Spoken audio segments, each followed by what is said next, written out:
Bonjour, bienvenue sur la chaîne de Mister Market. Ça fait un petit moment qu'on ne s'était pas vu parce que la situation sanitaire s'était améliorée, retour au confinement, ce qui veut dire retour des vidéos. Et une vidéo qui me tient à cœur en fait, c'est de vous expliquer ce qu'est une fiche d'activité professionnelle. Parce qu'effectivement, je vous dispense des cours à distance sur réaliser cette FAP vente, réaliser la FAP à activité commerciale, etc. etc.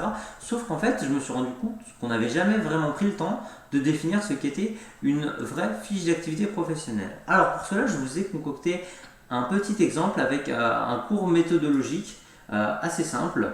Et du coup, sur ce cours méthodologique, vous allez trouver un certain nombre d'indications méthodologiques qui va vous servir à réaliser une bonne fiche d'activité professionnelle.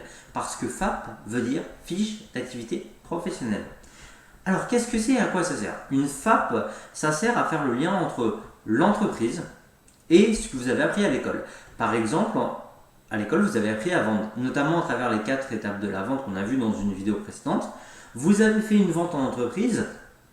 Le but de la FAP, c'est de montrer à l'examinateur que vous êtes capable de faire la théorie et le pratique. Vous allez décrire la situation de vente que vous avez vécue en temps réel avec la méthodologie du cours. En fait, une fiche d'activité professionnelle, c'est comme son nom l'indique, une activité professionnelle que vous avez fait au sein de notre unité commerciale qui est en lien avec une des compétences du référentiel du bloc 1 et vous montrez en quoi vous savez très bien utiliser cette compétence et l'allier au domaine professionnel.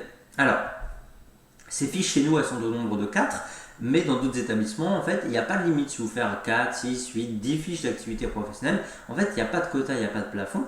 Mais chaque étudiant doit être capable de prouver à plusieurs fois, et de plusieurs façons différentes, orales ou écrit, qu'il a réussi à faire la retranscription, le lien entre la théorie vue en cours et la pratique.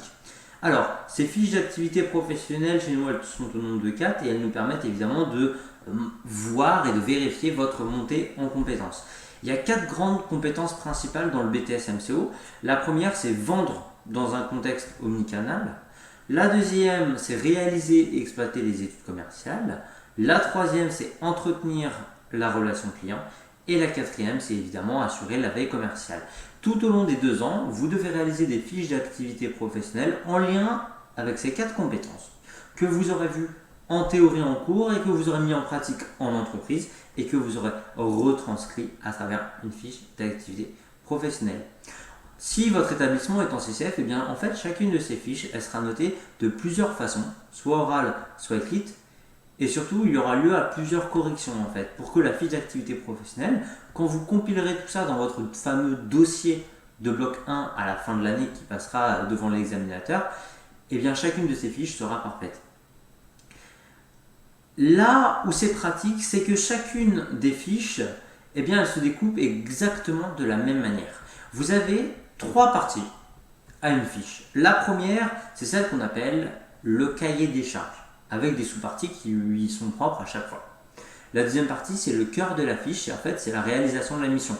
Là, vous allez expliquer exactement ce que vous avez fait en entreprise, mais lors de la réalisation de la fiche. Et la dernière, c'est ce qu'on appelle l'axe d'amélioration. Alors, on va voir ça tout de suite à travers un exemple concret que je vais vous montrer tout de suite.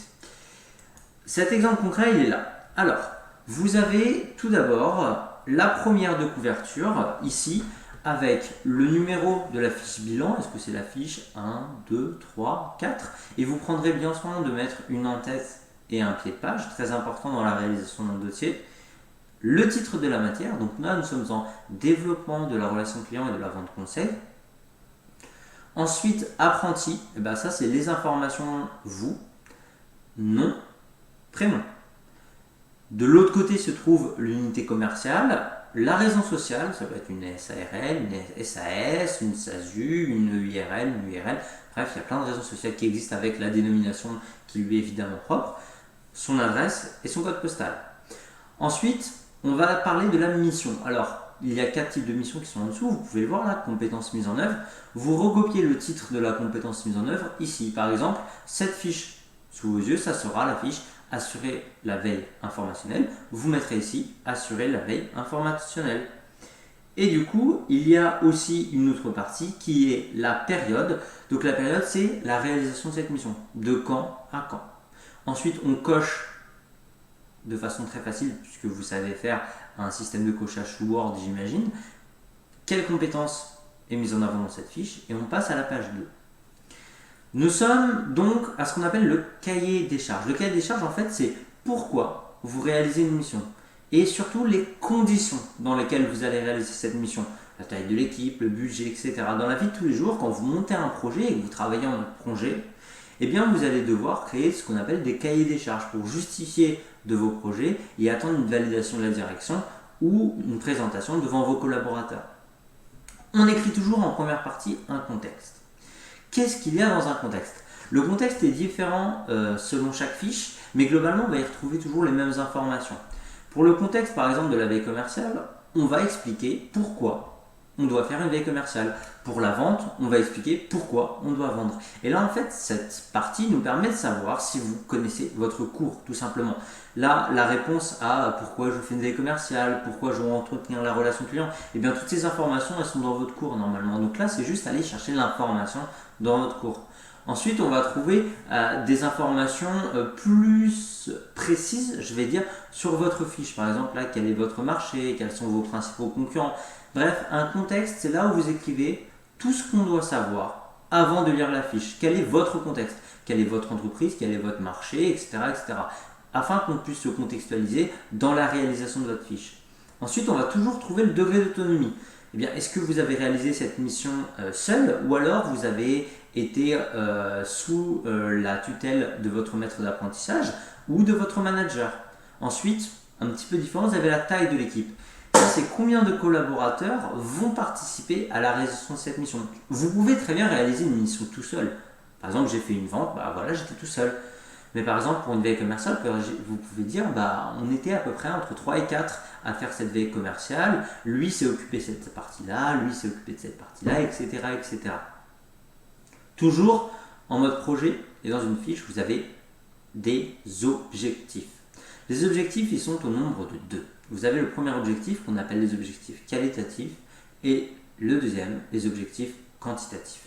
Les objectifs quantitatifs sont des indicateurs directement liés à, par exemple, des indicateurs chiffrés, comme le panier moyen, le taux de vente que vous avez fait, le CA en une journée, le CA de votre rayon.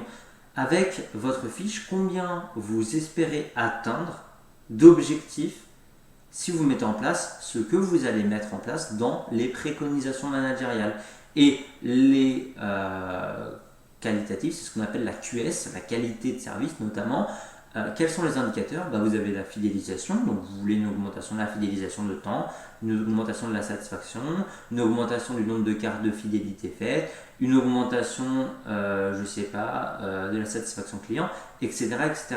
C'est très dur à chiffrer ces choses-là. Alors essayez de prendre du temps pour vous demander quel est le chiffre qui peut convenir suite à vos recommandations commerciales. Je vous conseille en général de mettre les objectifs à la fin de la fiche, c'est le plus simple. Ensuite, on va trouver ici les ressources. Les ressources, c'est tout simplement tout ce qui va vous servir à bien pour mener votre mission. Alors, vous allez avoir évidemment tous vos cours, tous les cours que vous avez utilisés avec les chapitres, mais aussi toutes les ressources matérielles. Vous avez utilisé un PC, une tablette et aussi toutes les ressources numériques. Vous avez utilisé Google, etc. etc. C'est là où vous allez mettre toute votre cytographie et votre webographie ou votre bibliographie si vous utilisez des livres. En gros, les ressources, dans ressources, il y a sources, on y met aussi toutes les sources. Ça, c'est pour la première partie. La deuxième partie, c'est donc le cœur de la fiche et l'activité réalisée.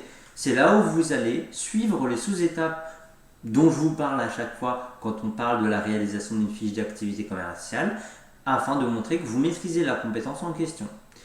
Et la dernière partie, c'est ce qu'on appelle les axes d'amélioration. Ça se fait en 2 temps. Vous faites un bilan de l'action.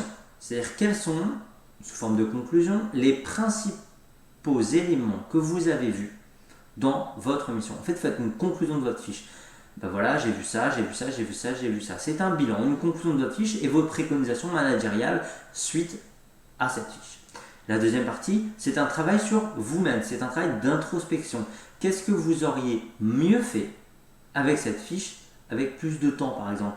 Regardez ce que j'aurais dû faire pour m'améliorer dans cette mission. Essayez d'être objectif sur votre performance et essayez de lister tout ce qui vous a paru difficile et tout ce qui vous a apporté des difficultés pour la réalisation de cette fiche. Donc voilà, là on a parlé des différentes fiches. Aujourd'hui c'est clair et net que vous devez savoir maintenant ce que c'est qu'une fiche d'activité commerciale. Et je vous laisse surfer un petit peu sur ma chaîne pour aller trouver votre bonheur dans les différentes classifications des 4 fiches du BTC MCO. Allez, salut!